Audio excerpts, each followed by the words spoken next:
Hello tout le monde, du coup je me lance pour la présentation. C'est un peu compliqué comme exercice, sachant qu'en plus personne n'a envoyé d'audio encore, donc j'ouvre le truc et c'est un peu intimidant en vrai.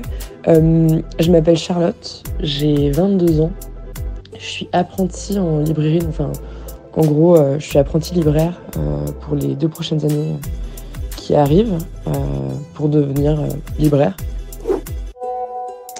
Bon, alors je me lance à mon tour. Merci Charlotte d'avoir pris la parole et osé prendre la parole en premier. Je m'appelle Aline, j'ai quasiment le double d'âge de Charlotte puisque j'ai 42 ans. Je suis originaire de Savoie, assez proche de la nature et puis actuellement j'habite pas très loin de Lyon. Je m'appelle Marianne, moi j'ai 36 ans, j'habite à Strasbourg. Et je suis journaliste, donc je suis, en dehors de l'écriture plus littéraire que je pratique, amenée à écrire presque tous les jours. Moi c'est Camille, ravi d'être parmi vous et puis merci pour vos présentations. Je suis prof de lettres sur Angoulême, j'enseigne la littérature depuis un peu plus de 10 ans. Bonjour tout le monde, c'est Margot. Je suis intermittente du spectacle, c'est-à-dire que j'ai plein d'activités différentes. Déjà, j'organise un festival d'art de rue à Saint-Étienne qui s'appelle Complètement Gaga. Et sinon, je travaille un petit peu autour de l'écriture dans mon intermittence, que ce soit à travers des ateliers, parfois des performances. Maintenant, à Marseille, pour l'instant, juste j'écris. C'est plus un lieu où je me sens bien pour écrire et je continue à monter à Saint-Étienne pour travailler. Elles et ils ont rejoint l'idée de partager leur expérience de l'écriture autour d'un atelier de Laura Vasquez. Poétesse et romancière, Laura Vasquez ajoute à son œuvre littéraire une généreuse et magnifique démarche. Elle ouvre, grâce à ses ateliers d'écriture, des découvertes à travers ses lectures et la possibilité de partager avec elle ses réflexions autour de l'écriture. Elle conduit chaque semaine, généreusement, ces ateliers qui sont de réelles impulsions pour écrire. Je suis passionnée par la littérature. Charlotte. Depuis que je crois que je sais lire. Et par passion, j'entends que c'est quelque chose qui habite mon quotidien vraiment de manière très forte. Il n'y avait aucun but au départ d'inclure des routines d'écriture ou même de l'écriture tout court. Mon entourage m'y a beaucoup poussé, mais moi j'y étais très réticente au départ. Et c'est vraiment récemment que j'ai commencé à en faire quelque chose d'un peu plus sérieux, entre gros guillemets, c'est-à-dire rattraper tous les milliers de carnets que j'ai et essayer de... Enfin, milliers, c'est un bien grand mot, mais essayer d'en faire des trucs un peu plus construits et de m'intéresser aussi à ce qui se passait sur la scène contemporaine au niveau de la littérature. Et mon métier, de toute façon, me pousse à le faire. Mais dans un cadre un peu plus lié à la poésie, je crois, et à la prose en tout cas, dans le roman aussi. À part ça, je fais de la musique, je fais de la guitare et je suis très intéressée par la scène pop et folk, surtout anglo-saxonne. Et voilà, je sais pas trop quoi dire d'autre, je sais pas si je dois présenter mon écriture ou pas, parce que c'est un exercice avec lequel j'ai du mal, parce que j'ai pas du tout l'impression d'avoir d'écriture. Sans doute quelque chose d'assez cru, j'essaie d'aborder un peu des thèmes qui sont très très personnels, parce que j'ai du mal encore à avoir une espèce de prisme un peu qui sort de moi. J'ai du mal à sortir de moi, je pense que l'écriture elle est un peu cathartique justement pour ça.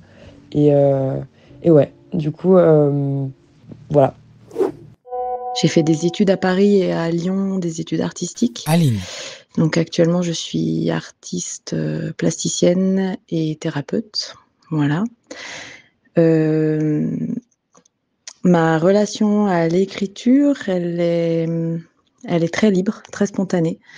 À la différence de la peinture où j'ai plutôt des attentes, des exigences personnelles, une recherche. Et puis voilà, c'est aussi ma profession. Donc j'ai beaucoup travaillé comme graphiste et illustratrice, donc avec des commandes. Et la différence avec l'écriture, c'est justement cette liberté d'expression. C'était un peu comme une espèce de révélation de découvrir la poésie contemporaine il n'y a pas si longtemps que ça. Et puis rejoindre les ateliers de Laura Vasquez et puis d'autres ateliers d'écriture où on est essentiellement des peintres, donc avec cette double façon de s'exprimer, soit picturale, soit avec des mots.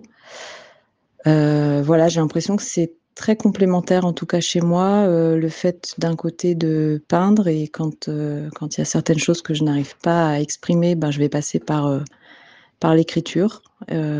Voilà, c'est très joyeux en fait, c'est assez spontané et assez joyeux. Bonsoir, je vais essayer de me lancer aussi. Déjà, merci beaucoup Charlotte et Aline pour vos présentations. C'est très chouette de vous découvrir de cette manière. Marianne. J'ai su depuis, je pense, assez longtemps que je voulais écrire, j'entends, de manière littéraire.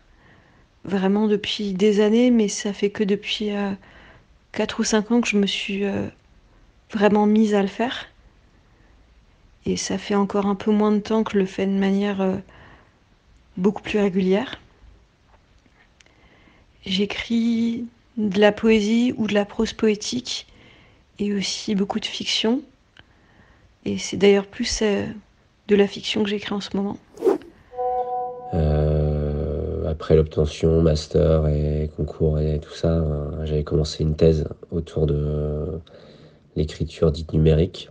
Camille. Que j'ai continué pendant à peu près 1 an et puis j'ai arrêté parce que trop de boulot en début de carrière de professeur et puis comme Charlotte, je crois, je faisais de la musique. J'avais un groupe qui tournait pas mal et donc une vie un peu débridée. Donc la littérature était tout le temps dans ma vie, mais l'écriture c'était plus phasique. Et puis ça s'est arrêté et j'ai quitté la ville dans laquelle je vivais avant, c'était Bordeaux. Et je me suis installé à Angoulême il y a de ça 3 ans. Et là, je me suis, avec le confinement et tout ça, je me suis mis, on va dire, avec beaucoup plus de régularité dans l'écriture, avec un projet de livre assez long, un peu comme Marianne. Et donc, j'ai commencé aussi à traîner et à me dire, tiens, ça serait bien d'être dans un atelier d'écriture. Et puis c'est assez récent finalement, mais en fait, ça m'aide à... Genre, j'écris pas forcément comme Marianne très régulièrement, mais j'écris des textes soit en périphérie, soit des textes qui sont plus ou moins liés. Et voilà, ça me fait comme une sorte d'été, un peu comme un garde-fou. Et en tout cas, c'est hyper riche et j'ai l'impression qu'il se passe un truc... ce qui est de l'écriture, oui, ça remue pas mal de choses d'écrire comme ça dans des ateliers collectifs, quoi. J'ai l'impression de faire partie d'une sorte de petit salon. Voilà. Bon, je vais m'arrêter aussi parce que sinon, ça va être un peu long. J'écris sous plusieurs formes. J'écris de la poésie. Margot. J'écris aussi un essai en ce moment sur l'amour et les relations au sens large. Enfin, peut-être plus sur un autre rapport au monde, en fait. C'est un peu flou parce que ça part dans tous les sens, c'est assez tentaculaire comme projet. Et voilà, moi, à la base, j'écrivais plutôt des formes romanesques. Et c'est en me mettant aux ateliers de Laura que je suis allée vers la poésie. Donc c'est aussi un endroit qui est important pour moi dans ma pratique. Et j'anime aussi, de manière assez aléatoire, une émission de radio qui s'appelle Poésie Schlag, où j'essaie de mettre en valeur des voix, des textes avec des arrangements sonores en faisant des appels à texte, mais je dis aléatoire parce que c'est 1 à 2 fois par an selon l'envie et voilà. Aline, Camille, Charlotte, Margot et Marianne ont pris part à ces ateliers à des moments différents. Ce fut le cas dès le début, en mars 2020 pour certaines. D'autres sont arrivées la semaine précédant le lancement de ces enregistrements.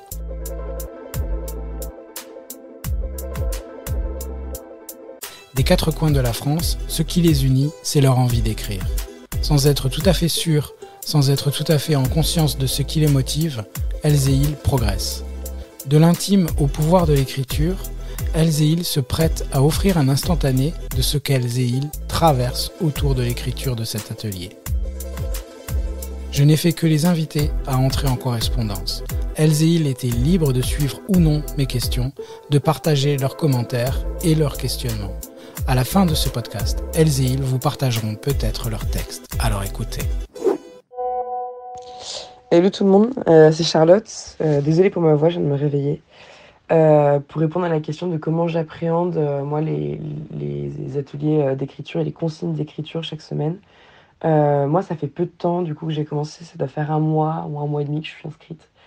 Et avec le boulot, c'est compliqué de trouver le temps vraiment de me poser un peu. Quand je reçois le mail, généralement, j'essaie de regarder un peu en priorité les bribes de texte que Laura envoie et tout ce qui est un peu les auteurs, les autrices, en tout cas les références qu'elle donne, pour voir si je connais, pour voir si c'est quelque chose qui me parle d'un coup et que... pareil, je lis en diagonale la consigne de la semaine pour les mêmes raisons, pour voir s'il y a quelque chose qui me saute dessus d'un seul coup, qui me happe. Et ensuite, je prends des notes, etc. Mais généralement, j'y reviens un peu tranquillement le dimanche. C'est une journée où je me laisse un peu plus de temps justement pour traîner. Et donc pour aussi essayer de composer un peu et de m'approprier un peu la consigne. Quand elle me parle, j'avoue que j'ai du mal à me faire violence. Ouais, je dirais que je saute un peu dessus une première fois pour essayer de l'ingérer et ensuite le temps de le digérer, etc. J'y reviens plusieurs fois dans la journée et quand j'ai le temps, là, je me pose vraiment bien. Et généralement, j'ai toujours l'impression de faire complètement à côté de la plaque et de pas avoir respecté la consigne comme il fallait. Mais voilà. Mais ce que j'aime aussi, c'est toutes ces références à des personnes, des auteurs, en tout cas des artistes, pas forcément d'ailleurs aussi des philosophes, dont je connais pas forcément tous les écrits, ou alors que je connais pas du tout. Et ça, c'est vraiment hyper enrichissant. Salut, c'est Aline. J'ai suivi, je pense, de manière assez assidue pendant un an les ateliers, en piaffant un peu d'impatience, en attendant le samedi de voir ce que Laura allait nous proposer, quelles pistes de recherche, quels auteurs, qui sont souvent des auteurs que je connais pas, donc il y a cette curiosité de découvrir. Et puis l'étonnement aussi de voir ce que j'en fais, parce que comme du coup c'est des pistes de travail que j'aurais pas forcément pensé moi-même. Ça m'ouvre des portes, des mondes un peu nouveaux dans l'écriture. Des fois, je m'étonne, moi-même en me disant: «Ah tiens, c'est chouette ça». Enfin voilà, c'est assez nouveau. Souvent quand je reçois, j'écris de manière assez impulsive, très instinctive et je bride absolument rien. Je laisse couler l'écriture. C'est dans un deuxième temps où je vais avoir, des phrases, des mots qui vont s'inscrire, la nuit donc bah, je me réveille, je note ce qui vient, ce qui me paraît plus pertinent, je retravaille, et puis je partage mes textes en général quelques jours après quand je suis satisfaite, quand j'ai un peu élagué, épuré un petit peu le 1er jet. Bonjour tout le monde, c'est Camille. Moi, c'est un peu comme Charlotte, ça fait pas très longtemps que je suis dans les ateliers, 5-6 mois. Je picore un peu. Je travaille quand même sur un projet au long cours, donc comme je disais, c'est quelque chose qui parfois me permet de travailler un peu en périphérie, de sortir de ça, de partir, je crois que c'est Aline qui le disait, sur peut-être parfois des chemins de traverse, des tentatives d'écriture qui sont pas forcément mes petites façons à moi ou mes gestes d'écriture habituels. Donc ça permet aussi un peu de travailler un peu contre nature. Et puis après, je publie pour le moment de façon assez régulière, même si j'ai pris la décision de gagner un peu plus en régularité parce que j'ai le sentiment justement que c'est en écrivant un peu parfois contre soi que ça permet d'avancer. Voilà. Ensuite, il y a des moments où ça peut complètement être ramené dans mes obsessions, enfin ce qui m'obsède dans l'écriture. Après, sinon, je l'attends avec pas mal d'impatience aussi, parce que c'est vrai que ça donne à découvrir beaucoup d'auteurs aussi. Et il y a pas mal de livres depuis que je suis dans les ateliers, depuis 5-6 mois, que j'ai trouvé d'occasion, essayé de racheter dans ce que je connaissais pas pour lire aussi, et puis pour nourrir un peu mon écriture. Et aussi, ce que je me suis rendu compte au fil du temps, c'est que j'aime bien les formes vidéo que Laura a proposées, mais je crois que je préfère quand c'est des consignes écrites, parce qu'en fait, je fais une espèce de va-et-vient, j'écris librement, spontanément, et puis hop, de temps en temps, je relis en diagonale les consignes. Et ça me permet de pas trop m'éloigner du thème premier, d'essayer de coller à peu près, de me focaliser, de me forcer un petit peu à rester dans l'exercice, parce que j'ai souvent un peu du mal avec la structure. Donc là, pour le coup, je fais un petit peu exprès d'y revenir, quitte après quand je réécris, quand je peaufine, là je laisse tomber les consignes. Je fais ce que j'ai plus envie moi-même. Oui, concernant le rapport à l'écriture et à la publication de la proposition de Laura, je me donne quelques jours, parce que le week-end, j'ai pas forcément toujours le temps. J'ai une vie personnelle et professionnelle assez chargée. Donc je peux pas forcément tout de suite m'y mettre, mais j'y pense. Je laisse la consigne et les textes que Laura nous donne un peu travailler en moi, on va dire. Et puis après, je m'y mets dès que possible. J'essaie de pas laisser plus de 2 ateliers se superposer. Et d'ailleurs, c'est quoi cet atelier ? Un visage. Voilà quelque chose d'universel. Voilà quelque chose qui ouvrira peut-être de grandes étendues d'écriture. Car à partir d'un visage peuvent venir une voix, un sentiment, une situation, un rythme des pensées, une histoire, un poème. Et comme une pianiste fait ses gammes, comme un peintre fait ses croquis, comme une danseuse s'étire et exécute 1000 fois tel mouvement de base, nous allons décrire des visages. Nous nous appuierons sur quelques extraits des Frères Karamazov de Dostoïevski, dont la traduction d'André Markovitz. Je vous propose de dire une apparence qui reflète l'intériorité de la personne ou du personnage. Vous pouvez décrire une personne réelle, vous pouvez aussi imaginer quelqu'un. Vous allez décrire précisément les contours de ce visage, la peau, les yeux, les regards, les sourcils, les lèvres, les expressions, les cheveux, le front, les mouvements habituels de ce visage, la vie de ce visage. Et tout sera expressif et signifiant. Vous pouvez décrire plusieurs visages, et ce sera tout pour aujourd'hui. Et c'est bien assez, parce que quand on arrive à décrire un visage avec justesse et précision, on a déjà fait beaucoup. Moi, quand je reçois les ateliers, généralement, c'est souvent le moment où je suis occupée le samedi, où je suis pas posée quelque part. Mais donc, je reçois les mails sur mon téléphone. Et généralement, j'aime bien les ouvrir et commencer à regarder, mais sans tout lire, en fait, un peu comme si je m'en gardais un bout de surprise pour la suite. Et les ateliers vont souvent être, pour moi, un point d'impulsion dans ma démarche. Enfin, c'est-à-dire que c'est une manière de travailler dans des projets plus vastes. Où là, en ce moment, par exemple, j'ai un projet de poésie qui tourne autour des volcans. Et donc, je sais où je vais, en fait. Et par contre, d'avoir cette impulsion de texte, d'écriture et de consignes différentes, ça me permet d'amener d'autres textures et de travailler différemment à l'intérieur de mes textes. Donc voilà, généralement, j'ouvre le mail, je lis quelques morceaux sans tout lire, et puis je me prends une matinée, un moment pour écrire. Généralement, après, j'envoie direct sur le groupe sans vraiment retravailler. Et par contre, plus tard, quand je veux faire du texte quelque chose, je le reprends et je le modèle. Retrouvez Aline, Camille, Charlotte, Margot et Marianne pour la suite.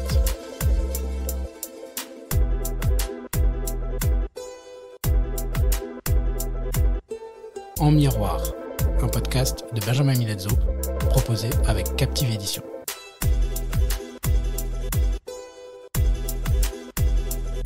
Pour la musique, Ricochet, un titre original de L'Homme à la lanterne. Composition Victor Mazzaferra.